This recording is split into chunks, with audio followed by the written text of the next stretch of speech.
विद्यार्थियों के अंदर नैतिक गुणों का विकास करने के लिए स्कूली पाठ्यक्रम के साथ साथ गैर शैक्षणिक पाठ्यक्रम भी शुरू किए हैं। इसमें उमंग जीवन कौशल, उज्ज्वल, CCLE और UHV शामिल है। अब आप लोगों को प्रति मंगलवार आपके कक्षा अध्यापकों की ओर से उमंग का PDF शेयर किया जाता होगा और प्रति शनिवार को उज्ज्वल का PDF मिलता होगा। और मैं आशा करती हूँ कि आपने वो पढ़ा होगा और आपके अंदर वो पढ़ने के बाद कहीं न कहीं कुछ परिवर्तन आए होंगे। अब जिस तरीके से आज हम देखते हैं कि आज का जो युवा है या आप लोगों की उम्र के जो बच्चे हैं, आप लोगों की उम्र कौन सी है? किशोर अवस्था। अब ये किशोर अवस्था की जो उम्र है, ये ही आपके जीवन का भविष्य तय करेगी। यानी इस उम्र के अंदर यदि आप पॉजिटिव बातों की ओर गए तो कहीं न कहीं आपका भविष्य उज्जवल होगा, और यदि यही आप गलत संगत में, गलत आदत में पड़ गए, आपने पढ़ाई नहीं करी, तो आपका भविष्य क्या होगा? कहीं न कहीं प्रभावित होगा। यानी जो उपलब्धियां आपको हासिल करना चाहिए, क्योंकि अवसर तो आप सभी को समान रूप से उपलब्ध कराए जा रहे हैं, आप सभी यहाँ पर पढ़ रहे हैं, लेकिन आप खुद ही जानते हैं कि आप कितनी पढ़ाई कर रहे हैं, कौन सी आप में पॉजिटिव आदतें हैं और कौन सी आप में निगेटिव आदतें हैं।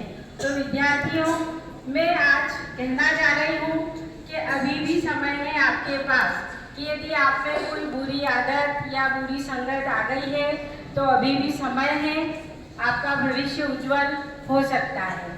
अब आप लोगों के इस उमंग दिवस का तो एक छोटी सी स्टोरी सुनाऊंगी, कुछ कंटेंट रखूंगी आपके सामने, कुछ बिंदु रखूंगी। उस स्टोरी कंटेंट के अंदर ही कई सारे क्वेश्चंस छिपे हुए रहेंगे, उसका आंसर आपको इस प्रतियोगिता के दौरान ही देना है, और वो होगा क्विज कंपटीशन। और इस क्विज में जो भी आंसर देगा उसको पुरस्कृत किया जाएगा। दूसरा भाग इसका रहेगा, आदरणीय चंचल नलवाया मैडम द्वारा एक छोटी सी गतिविधि कराई जाएगी। उस गतिविधि में भी आप देखिएगा कि कौन से जीवन कौशल का उपयोग हुआ है और हमें किस तरीके से उस गतिविधि में जो हो रहा है उसको अपने जीवन में बिल्कुल नहीं उतारना है। और थर्ड स्टेप के रूप में इसमें होगा आदरणीय सुश्री खुशबू शर्मा मैडम का एक भाषण होगा, जिसमें भी आपको कई सारी बातें सीखने को मिलेगी। अब मैं सामान्य भूमिका बनाती हूँ कार्यक्रम की। अब आप लोग ध्यान से सुनिएगा, इन्हीं में आपके क्वेश्चंस छिपे हुए हैं, ठीक है।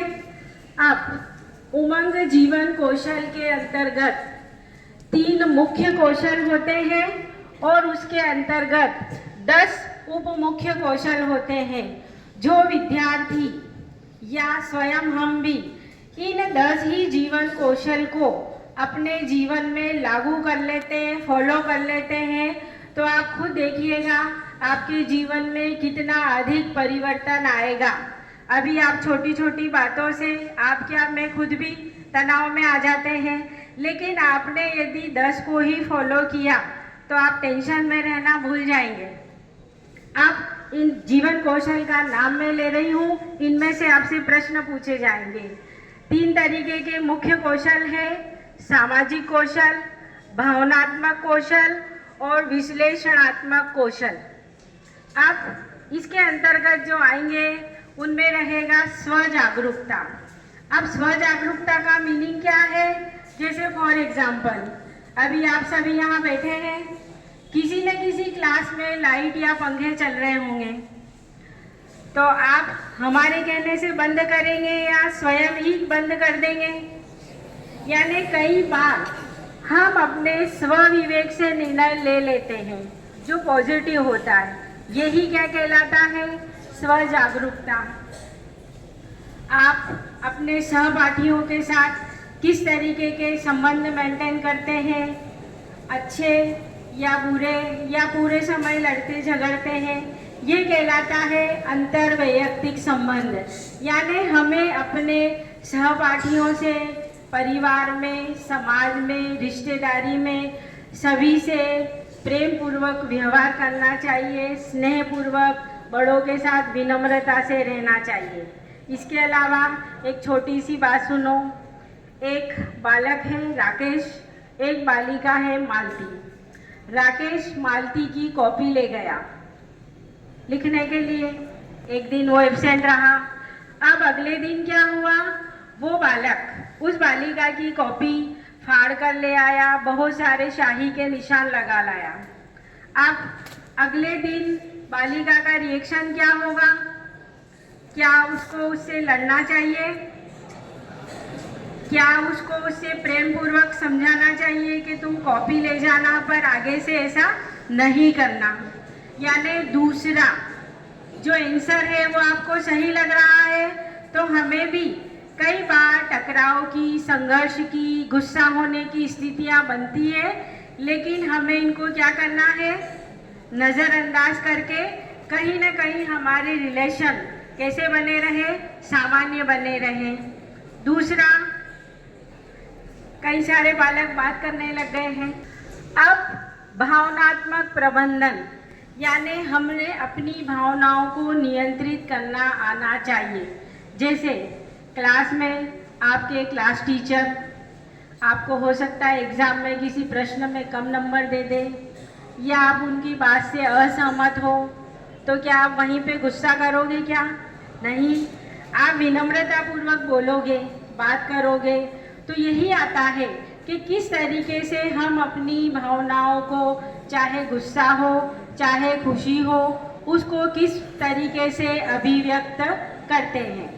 ठीक, इसके बाद मान लो हमारे को कोई टास्क दिया गया है, कोई काम करने को दिया गया है, तो क्या आप वो टास्क मिलते से ही टेंशन में आ जाओगे क्या? या दूसरों को बोलोगे कि नहीं ये काम इसको दिया जाए? ऐसा कभी नहीं करना। ठीक है, आपको जो काम मिला है आपको नहीं आता है, लेकिन आप 5 मिनट शांतिपूर्ण तरीके से बैठिए, फिर सोचिए कि मैं इस कार्य में क्या कर सकता हूँ, किसकी सलाह ले सकता हूँ। यानी दूसरों को भी उस स्थिति में रखकर देखिए, समानुभूति। जैसे मैं अभी बोल रही हूँ कि मुझे बहुत तेज सर दर्द हो रहा है, बुखार आ रहा है। अब जिसको कभी बुखार नहीं आया है, सर दर्द नहीं हुआ है, वो इस बात को कभी नहीं समझेगा। लेकिन जिसको कभी सर दर्द हो चुका है या कोई तकलीफ या कष्ट हुआ है, तो वो बालक या बालिका तुरंत समझ जाएगा कि मेरे ऊपर या मेरी मानसिक या शारीरिक स्थिति क्या होगी। यानी हमें दूसरों की भावनाओं की भी कद्र करना है, वो किस स्थिति को फेस कर रहा है ये हमें समझना है। अब हमारे जीवन में भोजन हम करते हैं और भोजन के कारण ही हमें ऊर्जा मिलती है। संतुलित भोजन के अवयव होते हैं कार्बोहाइड्रेट, प्रोटीन, वसा, विटामिन, खनिज और जल। कई सारे जो रोग होते हैं वो एक दूसरे के संपर्क में आने से फैलते हैं, ये रोग कहलाते हैं संचारी रोग। और कई सारे ऐसे रोग होते हैं जो एक दूसरे के कांटेक्ट में आने से नहीं फैलते हैं, वो जनरली व्यक्ति तक ही सीमित रहते हैं। तो ऐसे रोग कौन से होते हैं? गैर संचारी रोग। अब एक शब्द सुना होगा आपने, हिंसा। हिंसा का मतलब आप लोग एक ही जानते हैं, मारपीट करना, खून खराबा करना। ऐसा नहीं है। हिंसा शारीरिक भी होती है, मानसिक भी होती है, आर्थिक भी होती है और भावनात्मक भी होती है। अब किशोर अवस्था की उम्र में बालक बालिकाएं बहुत जल्दी संघर्ष, टकराव और हिंसा की स्थिति में आ जाते हैं। किशोर अवस्था की जो उम्र WHO ने मानी है, 10 से लेके 19 वर्ष तक की उम्र को किशोर अवस्था का माना गया है। WHO का फुल फॉर्म होता है वर्ल्ड हेल्थ ऑर्गेनाइजेशन। ठीक है, अब आज के कार्यक्रम की थीम क्या है बताइए? उमंग है तो जिंदगी में रंग है। अब आप लोग एक शब्द जानते होंगे, आत्म छवि। काश देखते हो आप लोग, प्रतिदिन देखते हैं। अब आप लोगों की उम्र में जब हम भी थे तो हम समझ सकते हैं कि आप लोग अपने आप को कांच में ज़्यादा निहारते हैं और हर व्यक्ति की ये तमन्ना होती है कि मैं सबसे सुंदर और सबसे श्रेष्ठ दिखूं। लेकिन विद्यार्थियों, प्रकृति ने किसी को भी श्रेष्ठ नहीं बनाया है, सभी में कुछ न कुछ कमी रखी है। तो उस कमी को ही, आपको पता है कौन लंबा है, कौन चौड़ा है, कोई छोटा है, सब तरीके के, कोई सुंदर है, कोई काला है, किसी के बाल लंबे हैं, किसी के घने हैं, किसी के कम है। ठीक है, कुदरती है, इसमें आपको कहीं पे भी इन्फीरिटी कॉम्प्लेक्स में आने की आवश्यकता नहीं है। कई सारे ऐसे उदाहरण हैं जहाँ व्यक्तियों ने क्या करा, उनके अंदर जो कमी थी उस कमी के ऊपर ही कार्य किया और वो कमी ही उनके लिए क्या हुई, वरदान। एक एग्जाम्पल बताती हूँ, सदी के महानायक अमिताभ बच्चन, सभी जानते हैं आप आज? हाँ, बस पता है, जानते हैं। अब जब वो फिल्म इंडस्ट्री में स्टार्टिंग में काम मांगने आए थे तब उनको मना कर दिया गया था, नकार दिया गया था कि नहीं, आपकी आवाज़ बिल्कुल ठीक नहीं है, आप इंडस्ट्री में काम नहीं कर पाएंगे। और विद्यार्थियों, आप स्वयं जानते हैं कि आज अमिताभ बच्चन की जो पहचान है वो क्यों बनी हुई है, आवाज़ की वजह से। उनके जितनी अच्छी और बुलंद आवाज़ शायद ही फिल्म इंडस्ट्री में किसी की है। इसलिए आपके अंदर कोई कमी है उसको इग्नोर करो, आपको जो अच्छा दिया है उसको लेके आगे बढ़ो और अपनी कमी के ऊपर आप कार्य कीजिए। कहीं न कहीं आप जीवन में बहुत आगे बढ़ेंगे। आप सभी कक्षा अध्यापकों से अभी हफ्ते भर पहले अपनी कक्षा के 2-2 नाम मांगे गए थे। उनने नाम दिए हैं, कक्षा अध्यापक द्वारा आपको बता दिया जाएगा।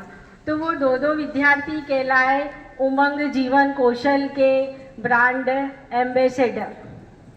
ठीक, उनको मेरे से संपर्क करके या कक्षा अध्यापक से संपर्क करके उमंग से रिलेटेड जो भी जानकारी है वो विद्यार्थियों तक पहुंचानी है। या अभी एक सामान्य समस्या आ रही है डिप्रेशन की।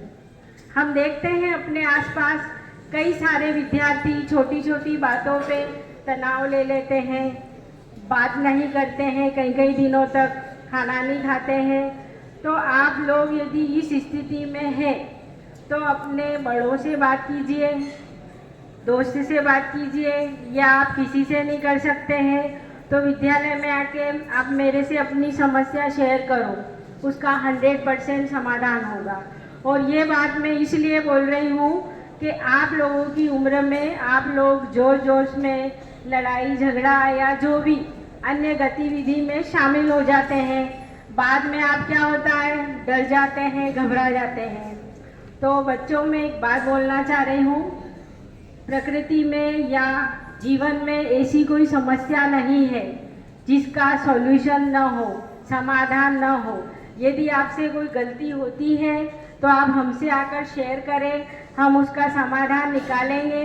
अनावश्यक तनाव में आने की आपको कोई आवश्यकता नहीं है।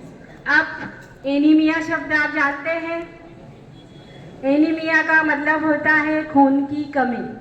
ये क्यों हो जाता है कि हमारी बॉडी के अंदर जब हीमोग्लोबिन कम हो जाता है, रक्त की मात्रा कम हो जाती है, तो सामान्यतः किशोर अवस्था में बालक और बालिकाओं के अंदर 12 से 17 mm के लगभग पर डेसीलीटर के लगभग हीमोग्लोबिन होना चाहिए।